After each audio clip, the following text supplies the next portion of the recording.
Hello, this is Cave Cat again, here to bring you episode 47 of Cave Cat's movie and TV reviews. Let's be honest with one another. A lot of us like dinosaurs, whether they're in film and television. This is especially exemplified when Don Bluth's The Land Before Time was first released back in 1988, which ended up creating new interest for animated shows and movies focusing on dinosaurs.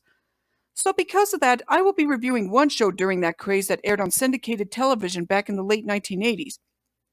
So, what's the show?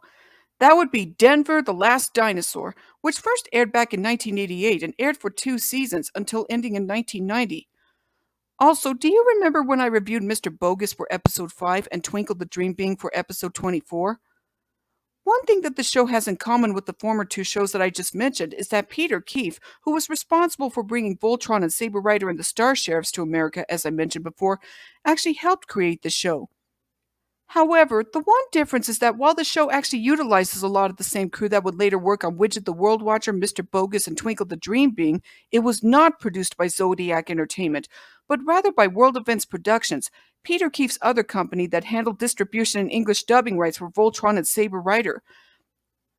But anyway, to give the summary of the show as a whole, it's about a group of kids living in Los Angeles until they come upon what looks like a dinosaur egg in the La Brea tar pits, until the egg hatches, which births a large green friendly dinosaur that the kids would name Denver after seeing an advertisement for Denver, Colorado on the side of a passing bus. Once that happens, the kids immediately befriend Denver, but they're also faced with one big problem: how to keep a dinosaur in the home without arousing too much suspicion. In fact, this is exactly what happens in the hour-long pilot episode, where the kids try to find a good place for Denver to stay, all while greedy music producer Morton Fizback tries to make money from having Denver put on concerts once he ends up getting wind of Denver's existence. So yeah, the show basically follows the old trope of a bunch of kids finding a creature of some kind and trying to keep its existence a secret from other people in order to avoid having the creature taken away by government agencies and whatnot. As mentioned before, this show came to be in the wake of the dinosaur boom that came about from the success of The Land Before Time. The other dinosaur show being Ruby Spears' Dink the Little Dinosaur, which was released a year after the show. But also, as mentioned before, the show only ran for 2 seasons once the dinosaur boom had started to wane, but I'll get to that in a bit. The show is actually pretty decent, though I admit that I didn't find out about the show until back in 2002 when I was looking up various cartoons that aired back in the 1980s. And before you ask, no, I did not look up the Garbage Pail Kids cartoon back then because, like I mentioned before in my review of that show, I didn't find out about it until back in 2013. But anyway, back to Denver the Last Dinosaur. Each episode focuses on the kids in Denver going through various adventures and escapades, whether it's trying to keep him hidden from other people who are not used to seeing an actual dinosaur walking about, or even taking part in any normal everyday activities that the writers can think of, such as making their own video, going on a camping trip, or even taking part in a science fair. And like before, the characters each have their own personalities that make them likable. Denver, the main character, may seem like your typical fish out of water character, being that he's the last dinosaur that hatched in a modern world, but he's also very intelligent and able to understand English despite not being able to actually talk. And for the main human characters, we have Wally, who's the bespectacled straight man who tries to keep things from getting too out of control. Jeremy is the smart guy of the group despite coming across as being a jock. Mario's the hotshot kid with an ego the size of Australia. Shades, as his name implies, is the sunglasses-wearing cool kid who is generally more laid back than the others. Heather, Wally's older sister, who may sometimes come across as being rather annoying, but can sometimes be helpful to Denver and the others. And lastly, Casey, a young girl who is very skilled at working with machines and other kinds of technology who had a crush on Mario, but was often treated like a kid by the others, only for her to prove to them just how capable she really is. And also, aside from the premise of Denver and his human friends going through various adventures, there are also episodes where Denver will use a piece of the shell from the egg that he hatched from to take him and his friends back to prehistoric times. The reason for this is because this eggshell piece is revealed to have magical properties that can enable time travel, usually for educational purposes.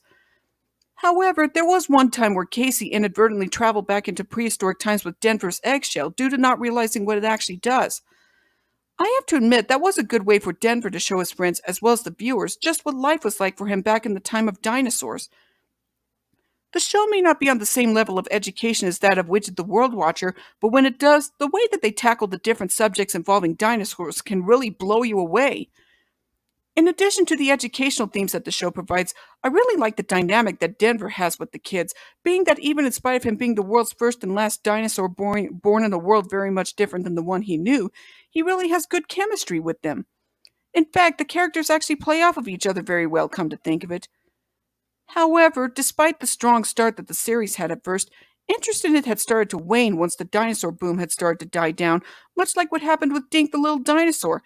And also like Dink the Little Dinosaur, the show only lasted for 2 seasons, compared to when Mr. Bogus was able to run for 3 seasons, as I mentioned before. Although, to be fair, Widget also ran for only 2 seasons like Denver did, while Twinkle the Dream Being just ran for a single season that was comprised of 26 episodes. It's such a shame that interest in dinosaur-themed shows had dropped near the end of the 1980s decade, even though The Land Before Time was a success at the box office. And even in spite of the concept of a dinosaur being born in a modern world, the pacing could get a little bit slow at times.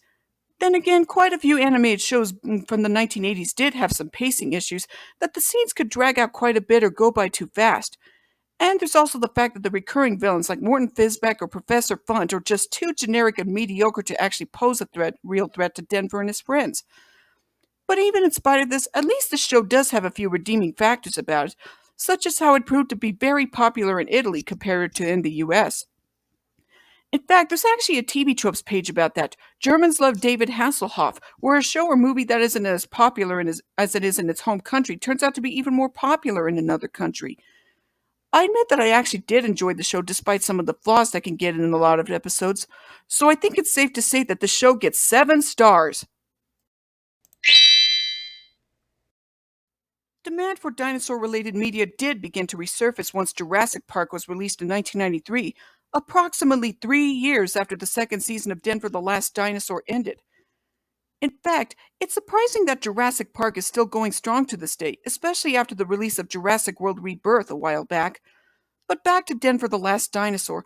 There's also the fact that back in 2018 there was a French CGI animated reboot of the series, but from what I heard of it, it doesn't sound as good as the original series. I've mentioned this before in some of my reviews, being that most of the time reboots or remakes of TV shows or movies don't always work out very well, since a lot of times they'll either outright change several things from the original source material or completely forget what made the original great in the first place. Denver the Last Dinosaur definitely falls into this pitfall like a lot of other reboots have. Next thing you know, they might possibly make a reboot or remake of Dink the Little Dinosaur and completely get some things wrong about the show as well. And don't even get me started on how The Land Before Time was able to get 13 sequels long after the original film was released.